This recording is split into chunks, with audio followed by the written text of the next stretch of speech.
Good afternoon. May it please this honorable court, Dion Webster Cox appearing on behalf of Mr. Harris. How are you, Your Honor? We will see. We're good. We're good. Mr. Brown, or somebody from the PD's office, because I did not get a substitution. I got an appearance. Oh, I've got a substitution right here. Signed off on? It is. All right, then I don't need to address.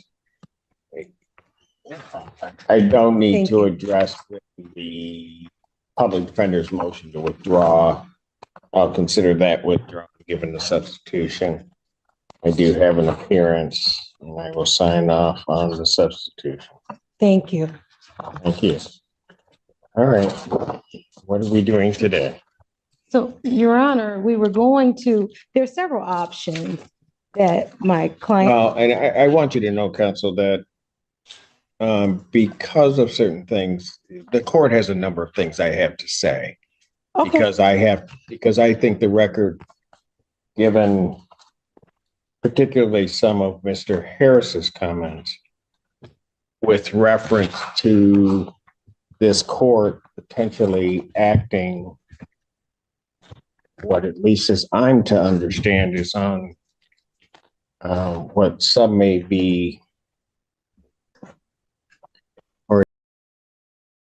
As the judge begins clarifying what happened during the May 15th hearing, notice how firmly he's setting the tone.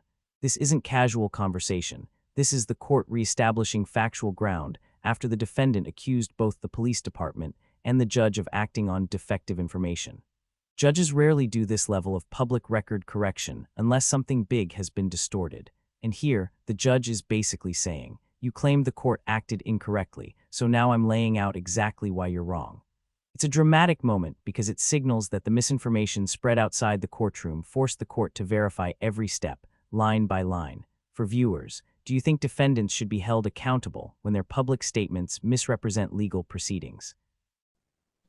People are saying, and quite frankly, your client has made the assertion that the Pittsfield Township, as well as this court, was acting on some type of defective or faulty information, which I will tell you, counsel, caused the court, given what the court did, to investigate what my ruling was.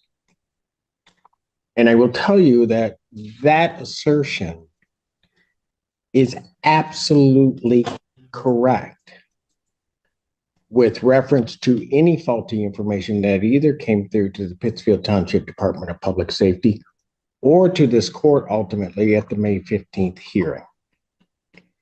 And I think it needs to be stated, I've been asked for comments. I have refrained from comments as my normal practice is. This court with the pending case will speak on the record. And so I am going to make sure that the record is very, very clear as to what this court knows and what this court acted on May 15th. And we can start with this. And my basis for doing it is because of what was said about what this whole process was. And that an indication, counsel, and I know, counsel, you've been before me before. Absolutely. I know it is not coming from you, but you also know how I am. I do. And the thing is that if for whatever reason, the one time in my life I was wrong, I will say it, and did. But when I'm not wrong, and when people are not to blame, then it also needs to be said. So I will try to get through this as quick as I possibly can. But I will tell you, first of all, with any reference to your client having had a license on that day, and some indication or misunderstanding as to whether or not. This is the moment the judge fully dismantles the foundational myth of the defendant's argument, his supposed driver's license. The judge reveals that Mr. Harris has never once held a driver's license in Michigan, nor in any of the other 49 U. As states, that's enormous. It means the defendant's claim that his license was improperly suspended is impossible, because you can't suspend what never existed. This is the legal equivalent of pulling the rug out from under the entire defense narrative. You'll see the judge emphasize that the court isn't punishing ignorance, but it will respond to dishonesty or public blame shifting. Viewers, were you expecting the never had a license twist? Let me make it very clear, based upon what the court looked at, he has never had a Michigan license, ever, and has never had a license in the other 49 states and commonwealths that form up this great union. He has never had a license. In point of fact, when they suspended his license, and what people don't understand, when they suspended his license in Saginaw, they don't suspend the license. They suspend the privilege to drive in this state. Hence, for example, if he had had a Kentucky license, he would be able to drive everywhere that Kentucky would allow him to drive. He just couldn't drive in Michigan because his privileges had been restricted.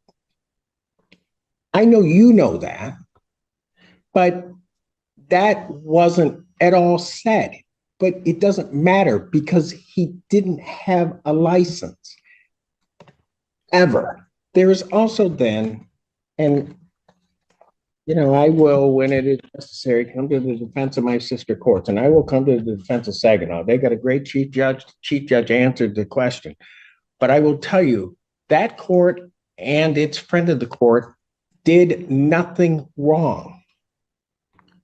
His license was, his driving privileges, better stated, were unsuspended in 2022. That required Mr. Harris to do something. He didn't. The prosecutor's statement is another powerful turning point. After reviewing the body cam footage, the prosecutor confirms that the defendant told the officer himself that he did not have a valid license. Those quotes, "I am not a valid driver," completely contradict the defendant's public claims of wrongful treatment. It's rare for a prosecutor to openly call out circus atmosphere behavior, but here, after 30-plus years of service, he's clearly fed up. The prosecutor isn't being dramatic. He's stressing how unusual it is for a minor driving offense to balloon into social media-fueled misinformation. Do you agree with him calling it a affront to the justice system? The court's Anything to the legitimacy, Secretary of you State. see this firmer tone. It's a Now, I reminder hated that I had to transparency look at goes all of both this, ways. but when there's a question Courts as to will own what I mistakes, did, but they'll also I'm call going to out look at false everything to make sure that accusations. what Do you I did was appreciate all this in level order. of judicial honesty? There's then an indication from that because that wasn't sent, there was a direct attack on Michigan's Department of Secretary of State's office, saying that the Secretary of State was somehow at fault. Let me tell you something. Secretary of State did what they were supposed to do. And in point of fact, they did nothing because they hadn't gotten anything from the court because Mr. Harris had not paid the reinstatement. This week, or the latter part of last week, once he paid that, Saginaw friend of the court did what they should do, and they sent it. Immediately, based upon the information that I have, the Secretary of State did what they do every day. They took that suspension off of his driving record, and he was then unsuspended. And then your client did what he needed to do with reference to the Secretary of State and paid a reinstatement. Just a second, Mr. Schiller. I'm going to let everybody respond because Thank you. I am not done yet. Okay. All right. You're covering a lot of the points for me. Thank you, Your Honor. And so that came down to that. So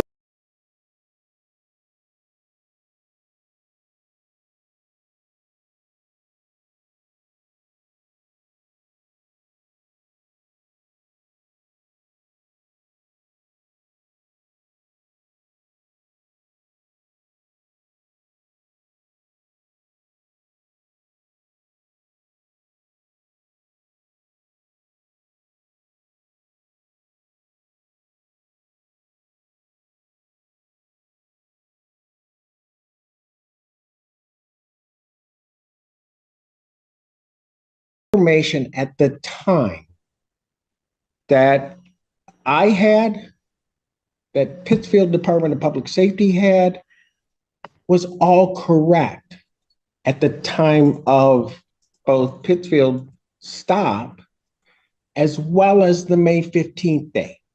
It was all correct. There was no error by anybody. It was a failure on the part of Mr. Harris to certain things. Now, I grant you that sometimes that can be a complicated process, but it was certainly not anybody's fault that that didn't happen other than that wasn't paid. Now, here's the other thing, and I'm like maybe in church where I say I'm about finished now, but the other part of this is this stop was in October. Most of the cases that we've heard just in this last afternoon are driving while license suspended cases. That's part of my Wednesday afternoon. We go through great pains to try to get people their licenses back, which is really how it should happen. Between October and because I don't live under a rock, I actually watch things. You look very nice on TV. Thank you. You're welcome. There was something that was said that was very disturbing to me. And I'm just going to let you know because I believe in being fair with everybody. The question was asked along the lines between October of 2023 and the point in time of As the conversation shifts toward how memory can become foggy after an accident, the defense is subtly reframing earlier contradictions as misunderstandings rather than lies. It's a strategic move, one that aims to humanize the defendant and soften the earlier credibility issues. The judge doesn't reject this framing outright, but he also doesn't allow it to overshadow the documented facts already established. This interplay between compassion and accountability is common in sentencing and compliance hearings. Courts understand life happens, but they still require truthfulness. For the audience, do you think the defense's explanation is convincing? was there an attempt by Mr. Harris to correct his license? Here's the part that was disturbing for me, so that you know. Okay. Mr. Harris indicated that at some point he had been involved in some accident. And being involved into the accident, that he was basically bedridden or at least housebound, he could not get to the Secretary of State. That was set up there, and I'm going to presume, because my knowledge of counsel, defense counsel is, I know you don't misrepresent anything. Right. You never do. Right. That's not true. Okay. He purposely stated that he could not get to the Secretary of State, which, for the way we handle things in this court, would have placed him in a whole different category. We would have tried to find a way. Let's figure it out. And the reason I know that is because Mr. Harris, on December 28th of 2023, do you know where you were? December 28th, 23. 23rd. 2023. The judge explains that the warrant remains valid and actionable, and this is where judicial discretion becomes visible. Even though the judge is within pickup radius, meaning the defendant could legally be taken into custody, the judge does not immediately order arrest. Instead, the court takes a measured approach. This reflects a common but often misunderstood truth. Courts aren't eager to jail people for administrative issues. They prefer compliance, communication, and resolution. But responsibilities must be met. Missing even a minor court date can set off a chain reaction. Viewers, how would you handle a situation where a warrant unexpectedly surfaces? I know I was laid up from our accident. You were at the Secretary of State's office. And you were at the Secretary of State's office because you redid and got your new Michigan ID. I have the date. That's the date you did it. December 28th, 2023. You did. And so that you also know, and in all fairness to counsel, because I don't know if counsel knows this or not, the way I know that he's never had a license is because May 3rd, 1990, he was 19 at the time. May 3rd, 1999. He applied for his first Michigan ID. Council knows, so I do. You cannot have both. You either have an ID or you have a license. One of the two. He has religiously every year gotten a new ID. And so he knows that he doesn't have a license. And quite frankly, I just wish he would have said that at the beginning. And all of this hoopla could have been just put all aside. And we all go through the process as we do with all of the people coming here to try to get him his license back. But his falsehoods, misstatements are not going to fare him well in this court. I'm done for now. I'm sure I will have something else to say. Whichever one of you would like to speak first, you may. I'll wait to go last. Yes, I spent yesterday at the Pittsfield Township Police Department with Officer Monaster performing the traffic stop in this case. I also noticed the December 28, 2023 date, and I know the significance of that, and the court just went through that painstakingly, and I thank you for that. In addition, at the traffic stop, when I was at the police department yesterday, we watched body cam video. At least twice during this traffic stop, he acknowledged to the officer that he did not have a valid license. Quote unquote, quote, actually, I don't have a valid license, close quote. The question was, are you a valid driver? Quote, I am not, close quote. So, you know what, this is all this hoopla and the circus atmosphere is, in my opinion, is an affront to the justice system. I mean, I've been a prosecutor for more than 30 years, and to see this kind of hoopla around a driving while licensed suspended case is ridiculous.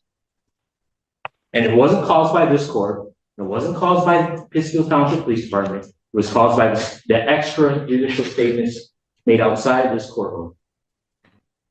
Thank you. Okay, so Go ahead, counsel. thank you, Your Honor. Thank you very much. Well, first thing I'd like to say is, very first thing is we're here and that we all saw this video. I wasn't in court. I wasn't even on YouTube watching the court today, right? I saw it because someone saw it and decided to post it. I can assure you that was not Mr. I don't think he has the capacity to be able to post it like that on YouTube or Instagram. So that was not him. And it happened to take off and go viral. So he had what we've been driving, right? We're told not to drive on Zoom while doing that. So that's how this came to the attention, because the court, I saw you. He said, I can't believe this. Is he driving? And we all said that. Everyone who saw that video asked the same question. And that just became a joke. It became a complete joke. Now, with respect to what we want to do, and I cannot say anything is with respect to what my client has said, but when we talk about the hoopla, my client didn't start the hoopla. Perhaps he's made some comments, but he didn't start the hoopla whatsoever. That was someone that was outside of his control as to how it went viral. He had no control. Whoa, did you catch that? A subtle objection from the defense could change everything. These small moments often reveal the strategy behind the case. Let's see how the judge handles this. It's going to get intense. Over that, and that I'm going to stand on that. He did not send it out to Instagram. He didn't send it out to wherever. He didn't do that part. So with respect to, did he have I don't want to try this case today at all, but what I want to do is focus on what's good. Now, what was good? That day in October, this officer here, that could have gone a whole other direction. And I'm so happy that you were so kind and courteous to my client. Thank you, officer. Thank you so much, because it could have gone another direction. We are here right now. My client has an appointment to go to the Secretary of State for his permit. He's working on that. I want to focus on how do we correct this and cure this? How do we go forward with this situation? whatever, he was not under oath under any of the things that he said. So we're not talking about any type of perjury going on. Very true, right? True. So with that being the case, let's move forward with this. He is here. What I'd like, this is what I'd like, because Counsel, let me just. yes, I would like to move forward too. Yes. On this case. We handle these cases all the time. But I will tell you, as you know, having appeared before me, the one thing I don't like is when people don't take responsibility for what they've done. When they take responsibility for it, we will use whatever we can to try to get you to another spot, because it doesn't behoove any of us for you to be in that spot. One other thing that I will say, when you say it wasn't started by him, oh, it certainly was. It certainly was when he made his first statement to WXYZ about blaming people for this happening. And he shouldn't have done it, because when you look at the whole thing, the person that needed to be blamed, and we can go back to a lot of other points, but I'm not here to embarrass it, but the person that needed to be blamed is the person that he was staring at in the mirror. He didn't do what he should have done, and that's okay. The majority of people that come here on a licensing didn't do what they were supposed to do. That's like a given. They don't go about blaming anybody. They just say, Your Honor, I didn't pay the ticket. Your Honor, I just didn't do it. I just didn't have the time to do it. I just didn't take whatever. right. Just own it. Once you own it, then it becomes a whole lot easier just to move forward. Okay, I'm sorry. I interrupted you and I said I wouldn't, but Thank you. I understand. my court. I understand. No, I know who you are, and I respect that. So, and where I am is where I've always been, because I can assure you that when he did speak to WXY. Hold on, we're seeing a heated exchange between counsel and witness. The judge remains composed, but this tension is palpable. Moments like these can make or break a case. That day, I wasn't representing him. I was representing him yesterday, right? And and you would heard my message. It said, what steps are to correct this? And that's what I'm about, Your Honor. How do we correct this, right? I understand the entire process. I have not gone into detail, but I will take the word of the court and of Mr. Stiller here, brother counsel, and about the background and the history of it. But how do we go forward? And that's why I'm here, to sort of minimize. You okay? And he did get into an accident. May he sit down? Please, Your Honor. Right behind. Oh, well, hold on. Okay.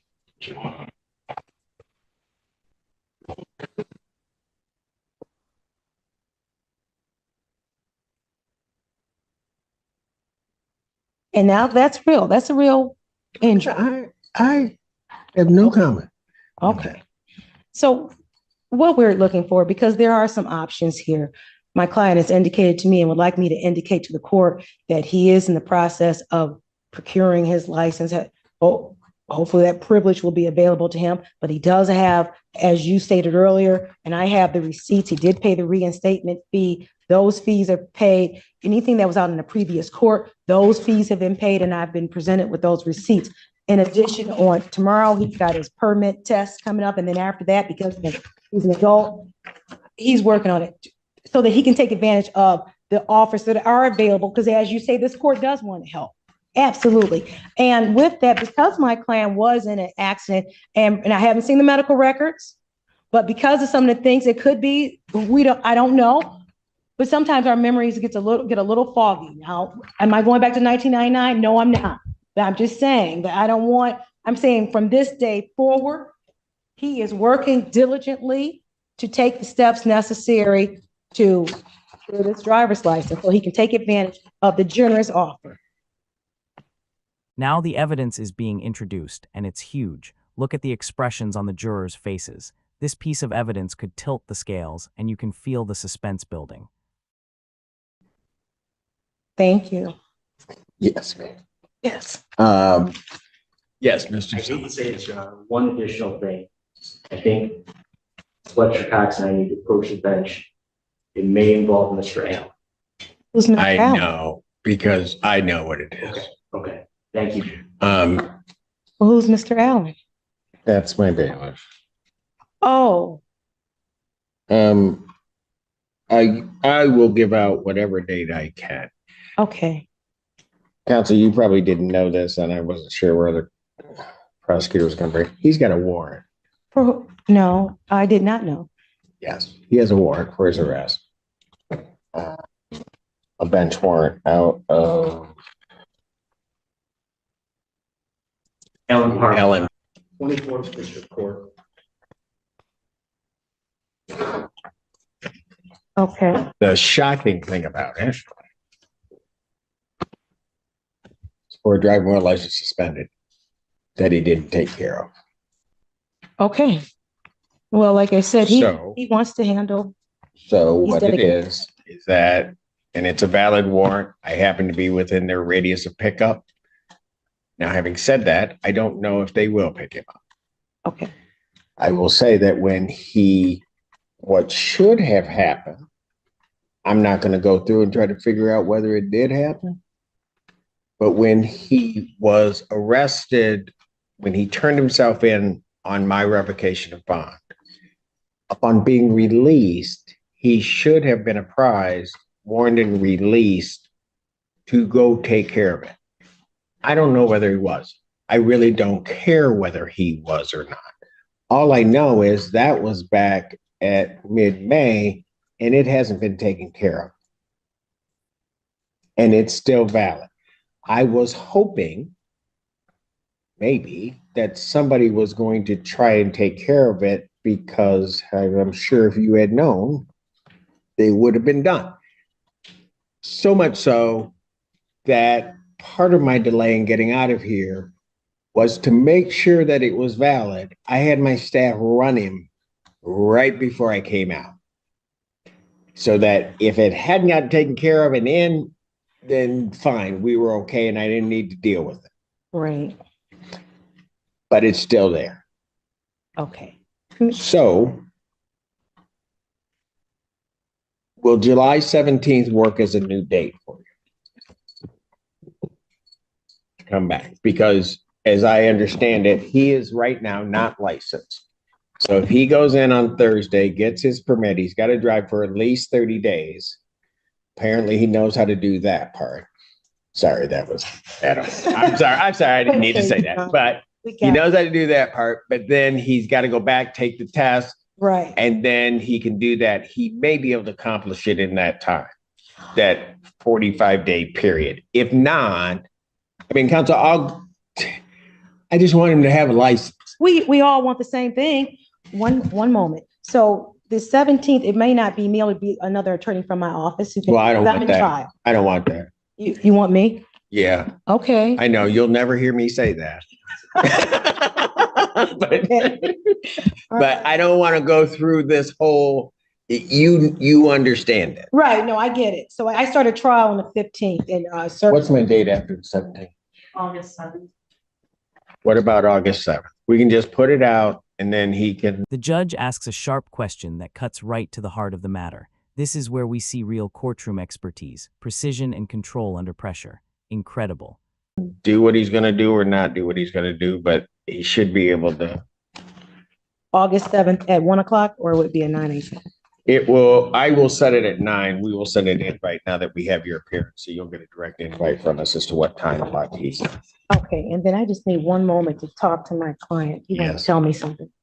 Okay. August 7th at 9 a.m. At 9 a.m. I'm going to take him into custody on the warrant. The only question that I have, and the way I look at the warrant, the bond looks like $500. Okay. Two things. First, I don't know whether or not they'll come get him. If Right. they don't come and get him, we'll release him. We're not going to hold him. If they are coming to get him and he's going to be held, the only question I would have for you, counsel, is do you want me to set a nominal bond on this so that he gets credit, or do nothing and not worry about it? I'll leave that up to you. Okay. That will be, but absolutely, I want him to be able to get full credit for anything that is necessary. So let's do it this way. If he's not, so I'm going to take him in. if for whatever reason he's not released tomorrow, call my office, and with the agreement, I will set a nominal bond Okay. on it rather than do it right now. So he has to deal with two things. So that you're also clear. Part of the reason I'm also doing this is because I think he was warned and released, didn't take care of it. And secondly, this has been out there for 9 years.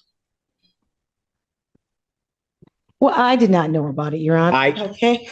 Counsel, there is not a doubt in my mind that that's true. Yeah, no, you did not. I go to the bank on that one in a minute because I know you would have taken care of it. Yes. All right. It's going to be taken care of today. His wife is here and it will be taken care of. So I will absolutely call your office tomorrow to see call the court to see the status of it. We're going to take care of this. All right. Okay, that's what we're going to do. We'll see you in August. Okay. Defendant is remanded on the Allen Park. Public Defender Lauren Perry on behalf of Mr. Beach, who is approaching.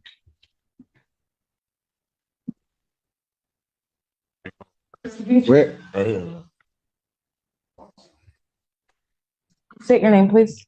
Yeah, Bobby Beach. Your Honor, we're requesting an adjournment. Mr. Beach, I'm providing Mr. Beach a copy with discovery today. He wants to review it all before next. Before I adjourn it, Mr. Beach, you had any controlled substance today? No. Mr. Allen? No. You've had nothing. So if I give you a test, Take a look at the opposing counsel. They're scrambling to respond. Timing is everything here. Watch how quickly strategies shift when the unexpected hits. you'll come back clean?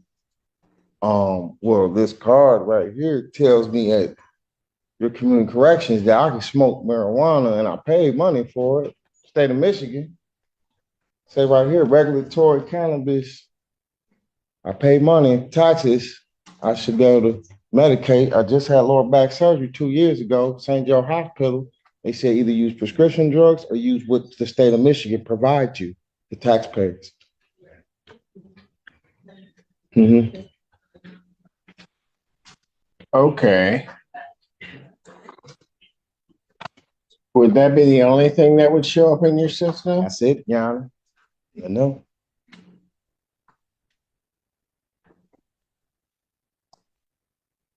I'm gonna pass the matter. I'm gonna let him go on his own.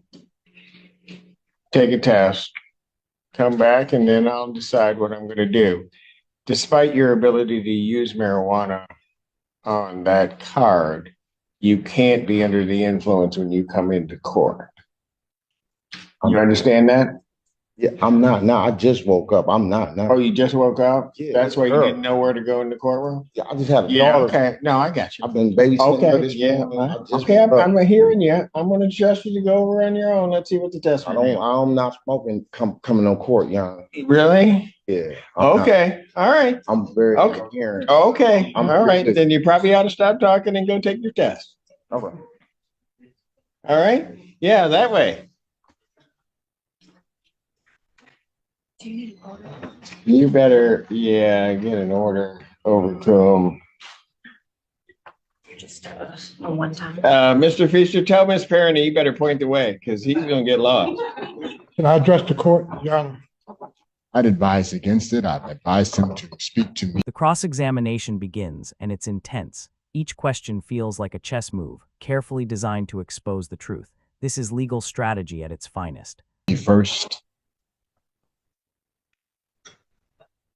If you want to address the court, your counsel has advised you that it may not be possible for you to do so, so. I and my attorney don't see things the same way. So I would, right now, like opportunity to get another attorney. Okay, and how do you intend upon doing that? I beg your pardon? I'm hard of hearing. Can you hear me now? Yes, sir. So with reference to an attorney, how are you intending upon doing that? I'm going to ask to have another one appointed to me. Well, it doesn't quite work that way. Okay.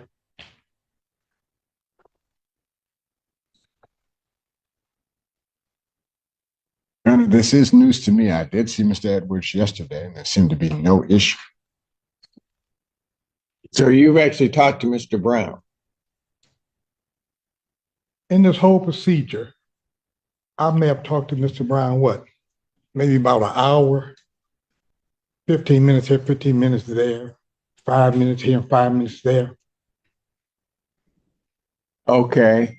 This is my first time ever being in court in any type of way. Okay. So what am I supposed to take from you? That I'm not satisfied with my attorney. And I think I should have. So what are you not satisfied with? Our communication, my understanding of anything. Have you been listening to him? Yes, I have. You have? I've been listening to him. And you're telling me Mr. Brown hasn't properly communicated to you or with you? Because if you're going to say that, I don't believe it for a minute. He's one of the finest attorneys Washtenaw County has. So you can go ahead and say what you want, but I'm letting you know the perspective I'm coming from. No disrespect to Mr. Brown. Well, you're about to then. Go ahead. Yeah, that's exactly what I'm saying. Really? That I don't understand. Okay, you not understanding doesn't mean that the attorney isn't doing their job. I don't see a basis upon which to take Mr. Brown off this case. You can go ahead and hire your own attorney. Okay, that'll be the next procedure that I'll try to do then. So you're going to try to hire your attorney. How much time you need to do that? I'm not sure, sir. I don't know. Well, I got to set a date. How much time do you need? You don't like the best that Washtenaw County may have to offer, and now you want to hire somebody else. How much time do you need? Well, first of all, I got to try to come up with some money. Oh, okay. Then second of all, I have to have someone to help me find an attorney. Mm-hmm. Is it a such thing as a promo attorney? A what? I may not be pronouncing that correctly, but I'm a lot of dental work there. Pro bono. Pro bono attorney, yes. A pro bono attorney. Yes. Meaning one that is a good attorney that you're not paying for? Yeah. That's what you want? Basically, that's what I'm saying. Yeah. Okay, so you realize standing next to you is one of the best that you're not paying for right now. Yeah, I know. I'm shocked. I wouldn't challenge that. You would? I wouldn't challenge that. I'm not saying he's not. I'm just saying. Oh, so now you're not saying he's not.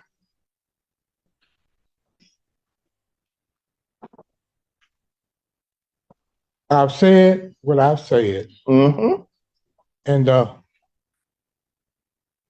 so to the extent that is even a proper motion to permit withdrawal of the public defender's office and Mr. Brown, that motion's denied. I don't see a basis upon which to do it. So, Your Honor, what I'm going to ask to do is to adjourn this for 1 week. So that, 1 week? Yeah, so that my client and I can have a chance to talk and find out the nature of his discontent. Notice the subtle exchange between the attorneys. Body language speaks louder than words here. Every glance, every pause, it all matters in the courtroom chess game. Probable cause conference will be adjourned. 1 week has what, the 6th? June 6th, 2024. 9 a.m. as your invite indicates. Bond will continue. All right, Mr. Edwards, I'm going to make a suggestion to you before you take those off. I'm going to make a suggestion to you. yes, sir. Rather than doing a whole lot of thinking yourself, when Mr. Brown comes and talks to you, maybe you ought to listen to him. And then if you have questions and you may not understand something he's saying, you should probably just ask it. And then you'd have probably a better understanding of what's going on, and we don't have to go through this again. Thank you. Have a great day. Now, can you please state your name for the record? Franklin Joseph Melton. Okay. Your Honor, we are asking for an adjournment in this matter as well. The adjournment is as a result of we sent a request for consideration for an offer to the prosecutor. We did initiate the negotiations. We're just still working on those. So I think a short adjournment would do it. Yeah, if the court so allows. Oh, were you done? Yes. Any response from the people? Probable cause conference, June 13, 2024, 9 a.m. Bond continued. Your Honor, if I may briefly. That's where we were going. Go ahead. I know. It's my understanding that Mr. Melton has CMH Act Services set up. Tom Kloss is the individual who's assigned to the case to his matter. He has a setup keys and knows where Mr. Melton's going to be staying. Should he get out, an offer requesting home confinement was also sent to the prosecutor for her consideration as well to see about a stipulation to the request. And so I would just be asking for your consideration as well. It's my understanding that Ms. Tenha is leaving it to the discretion of the court. Watch the judge's reaction, calm yet firm. This is authority in action, balancing fairness and control, incredible to witness in real time. Where would he be? Up on Gulf side. I have a 2-bedroom up there, sir. Tom from Community Mental Health has the key and is ready for everything for home. When did that happen? I'd have to pull up the. Well, no, when. I'm sorry. That's not the address that we have. I think, Your Honor, that might be the address he set up with Mr.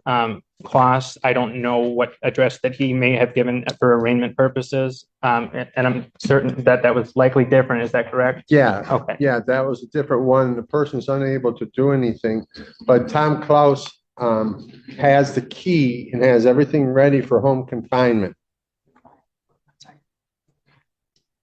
So, my understanding, and maybe Mr. Bellin can correct me if I'm wrong, this is my understanding speaking with him this morning, that this individual from CMH has confirmed that he has an apartment with a key for Mr. Melton. And that if he were to be allowed to home confinement, that's where he would go. CMH not only would have A shocking statement from the witness. The courtroom erupts with murmurs. You can feel the tension spiking. This is exactly why we watch these trials unfold. documents, and I'm relying on representation by Mr. Bellinger that he has that information. Why did you get that? Oh, because I thought the person might be able to let me stay. Okay, understood. Your Honor, to clarify further, during the arraignment, he gave a different address to an individual who he assumed would allow him to stay and reside with that individual. That address that he's now given to Mr. Kloss for purposes of home confinement is an address that he's had for a place that he's had for a year now. So it's his own place. Yeah, and on Gulf side? I'm sorry. On Gulf side, sir. He's had that for a year? He's had. Take a moment, the attorneys are regrouping. Strategy is evolving on the fly. These behind-the-scenes moments often determine the outcome more than the testimony itself. He's at his own residence for a year. I don't know what the circumstances were at arraignment to the extent that he couldn't go back there or why he. What is the Arbondale address? The Arbondale is where I used to live. I lived there for, I had the address for 22 years. Never missed rent. This get you?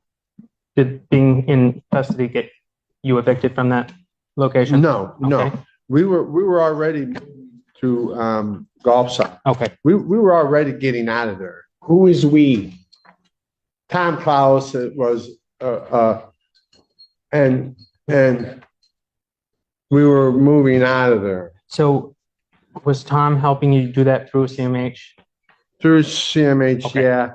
It gets into this whole thing that it does, yeah. Your Honor, if I may, just briefly. Yes, please.